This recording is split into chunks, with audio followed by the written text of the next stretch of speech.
awesome. Very, very cool. I loved it.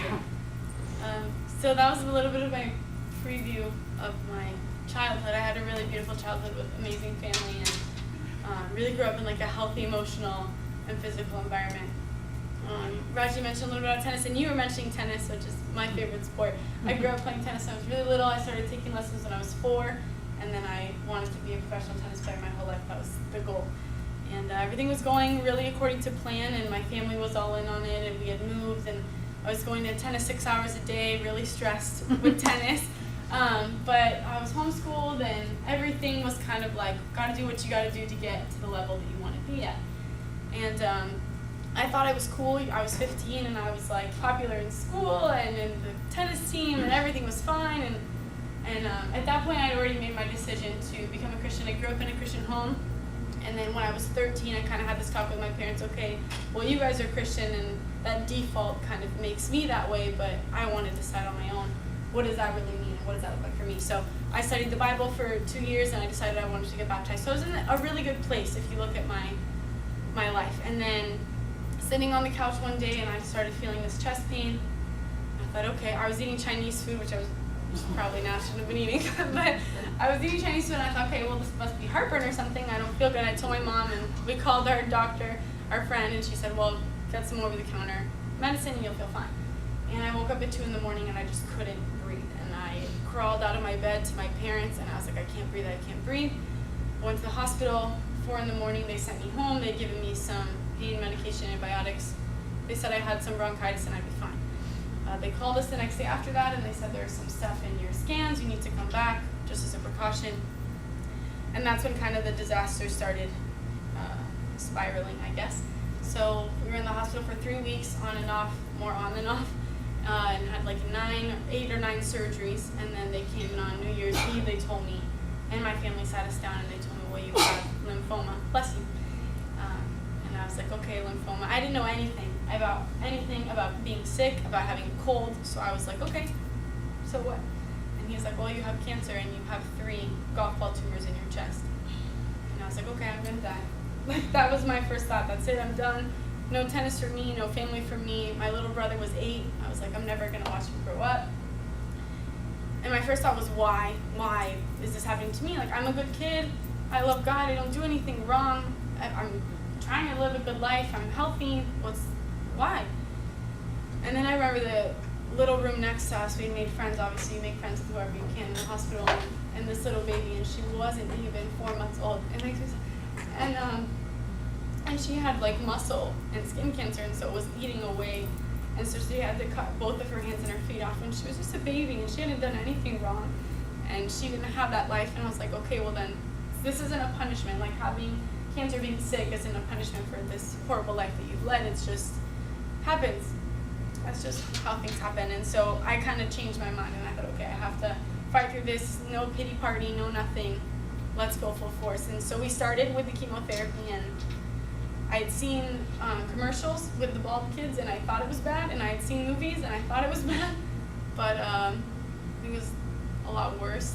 And if you've had it, you know, and if you have had someone in your family that's had it, you know, and you watch them suffer, and it's just something that you cannot. Every day is a struggle. You wake up, and everything's hard. Getting up out of your bed is hard. You are tired, and you don't feel good, and you eat, and you want to throw up, and the food tastes like metal, and your body hurts, and then on top of that, they're shoving pills, and you can't go to the bathroom, so they go, okay, here's pills, and then you go to the bathroom too much, and they're like, okay, here's another pill to help you stop going to the bathroom.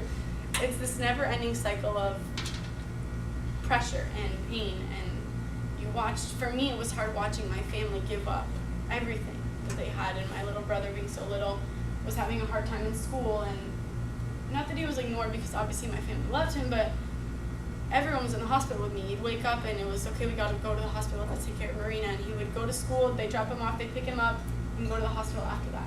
And it was months and months like that. He was 8, he didn't deserve that, and watching my mom and my dad, my mom had to quit her job, and then my dad had to work more, and they were working from the hospital, and they were sleeping in hospital beds, and we couldn't have, don't tell the doctors, but we couldn't have multiple people in the room, and so my mom would hide in the bathroom until like visiting hours were over, and then my mom and my dad would sleep together in the little hospital bed, and the nurses knew because they would come in and check your vitals at night, But one of the nurses told my mom, if you hide in the bathroom, we won't check.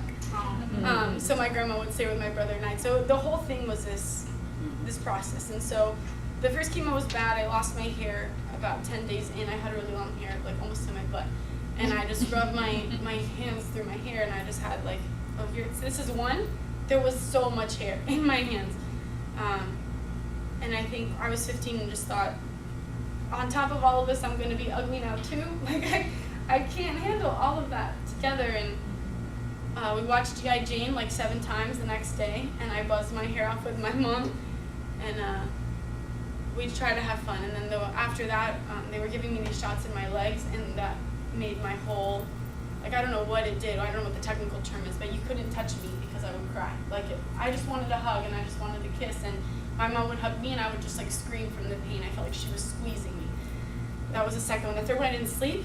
Literally didn't sleep for maybe 2 or 3 weeks. And I would sleep a few minutes, and I'd wake up, and sleep a few minutes and wake up. And so this whole thing, and then finally they go, okay, you're fine, you're cancer-free, you can go back to being normal.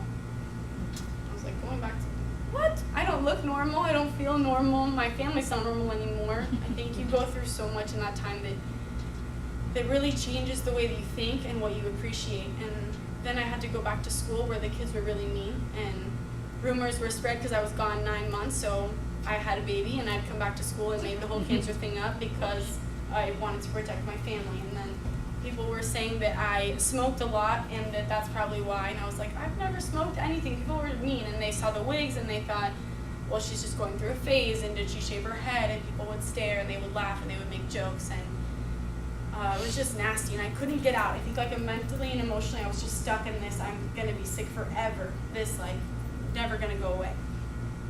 And dealing with the financials after that, the cancer's gone, but the medical bills keep coming, and you have to be on this medication for so long, and then the scans and the checkups, and I couldn't get out. And then I speak about it all the time, I'm not going to go into detail, but I had a wish come true with Make-A-Wish that came, and they granted my wish to go to Wimbledon, the tennis tournament, because that was my dream to go. And I think at that moment I realized there's so much more to life, there's so much more to see, and if I made it, it's because God wanted me to. And I have to be grateful for the time that I have left and not live in this. I'm scared it's going to come back, and all these memories, and I had nightmares, and I just couldn't. And I think if there's one thing that I learned, well, I've learned many, many things, but it's to appreciate every single moment that we get to be alive, because if you've had it and you made it, it's because you were meant to make it, and there's more to do in this life than that, and we can't live stuck in this, but I had this and the memories of it, and I'm scared it's going to come back. And if you haven't had it, you are so lucky and so blessed. And you need to protect yourself from getting it, which is why we're here. We're preventing, and then we're those of us that have had it are recovering. But it's the choices that we make every single day, and when we wake up, and it's what we're going to put in our mouth for breakfast, what we're going to put in our mouth for lunch, what we're going to put in our mouth for dinner to make our bodies healthy. But we have to think about what we're giving ourselves emotionally, and what we're reading, and what we're listening to, and the people that we spend time with. And if we're in our word or not, if we're praying or whatever your form of spirituality is, it's that you're feeding yourself in all aspects. Because if you eat healthy food one day for one meal, that doesn't make you a healthy person. That doesn't mean that your metabolism is getting faster. That doesn't mean anything. You just ate a healthy meal one time. And if you go to church one time, you really didn't do anything. And if you have one nice conversation a day, you look at yourself in the mirror once a day and you say, I'm pretty cute. And then you walk away. And then the rest of the day you're telling yourself, I'm fat and my hair is ugly and my outfit this. And you're comparing yourself to everyone all the time. You're giving yourself unhealthy energy and unhealthy feelings constantly, and you can't expect to feel good if all you ever do is criticize and hurt people and let yourself be hurt. So I think what I would like to share is that pay attention to what you put in your body, of course, which is what we're learning today, and pay attention to what you put in your mind, because that matters so much, and you're going to feel different the more positive you are, and when you look at things happy and when you're grateful with your time. And something that I'm struggling with now is work, is this: I have to go to work. I work full-time and I'm a student full-time. So I'm tired 24/7 and I don't sleep a lot, which I'm going to start to sleep more. But I have this feeling of like I have to go to work and I have to work out or I'm going to get fat, and I have to work because I need to make money, and I have to go to school because I have to graduate. It's all I have to. Instead of I get to. I'm here and I get to go to work, and so many people don't have jobs. And I get to go to school because I get to get a better education. And I get to come to church on Sunday mornings. It's beautiful, and I love my family, and I'm learning. And I get to read because I'm learning more. It's this appreciating every single moment and adding pleasure to your meals and adding pleasure to your life, and you're going to feel better and appreciate the time that God's given you on this earth and appreciate your energy and your heart. And I think it's going to make you more healthy. And obviously your body's going to feel it, but you're going to feel it emotionally and physically. And when you're happy emotionally, it does affect how your body reacts and how you feel. And the sympathetic and the other Parasympathetic. Parasympathetic, that if you're stressed all the time, your body's telling you, okay, I can't deal with what you're putting in my life because what you're putting in your body because I'm stressed out. And so everything that we feel affects what happens in our body. So I'm really grateful that I'm okay, grateful to God, grateful to my family for being there for me. And since then we've been eating really healthy, and that's changed a lot. They told us in the hospital, okay, you need to be careful with what you eat, and my family eats now mostly. Well, my mom's a raw vegan, so if you guys want to talk about intense eating, that's the girl to go to.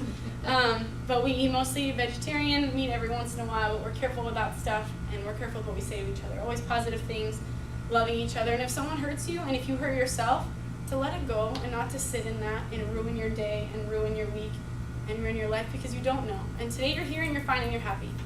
And tomorrow you're sick, or tomorrow you're dead, or your family. And that's mean, or that's scary to think of. But how much time are we going to waste hating ourselves and being mean to people and letting what people say affect us? And how much time do we have to put things in our body? It's a pleasure and it's a privilege to have what we have. And so be grateful for everything that you can put in your mouth, and be grateful for every breath that you take. And if someone says something, brush it off and try to be nice to someone else, because you don't know how much longer they're going to be healthy. And I'm grateful that you guys are here and you're not in the hospital. That's really good. But I love you. Have a good day. Enjoy your food. And thank you